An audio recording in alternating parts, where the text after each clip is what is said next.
শত্রুপক্ষের 3টি গোয়েন্দা বিমান হ্যাক করল ইরান। ইরানের ইলেকট্রিক কোম্পানি সাইরান দেশটির সীমান্তের কাছে শত্রুপক্ষের 3টি গোয়েন্দা বিমান হ্যাক করেছে।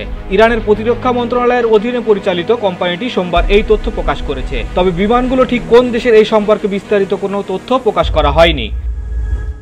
সম্প্রতি ইরানের ইলেকট্রনিক ওয়্যার সরঞ্জামের মাধ্যমে বিমান 3টিকে হ্যাক করা হয়েছে। শত্রুর বিমানগুলো ওই সময় ইরানের আকাশসীমার খুব কাছে অবস্থান করছিল। ইলেকট্রনিক যুদ্ধে সর্বাধুনিক প্রযুক্তি ব্যবহার করে আসছে ইরান। শত্রুর সব ধরনের ইলেকট্রোম্যাগনেটিক তরঙ্গ মনিটর করার পাশাপাশি প্রয়োজনীয় পদক্ষেপ গ্রহণের সক্ষমতা রয়েছে তেহরানের বলে জানিয়েছে ইরানের আধা সরকারি বার্তা সংস্থা তাসনিম নিউজ এজেন্সি। কোম্পানিটির প্রধান রিয়ার অ্যাডমিরাল আমির রেস্তাগির বলেছেন, দেশের নিরাপত্তা, বিশেষ করে দেশের আকাশসীমা রক্ষায় বহু বছর ধরেই ইলেকট্রনিক যুদ্ধ চালিয়ে যাচ্ছে ইরান। এই পর্যন্ত যারাই ইরানের শক্তি ও সক্ষমতার পরীক্ষা করতে এসেছে তারাই বুঝতে পেরেছে বিষয়টি।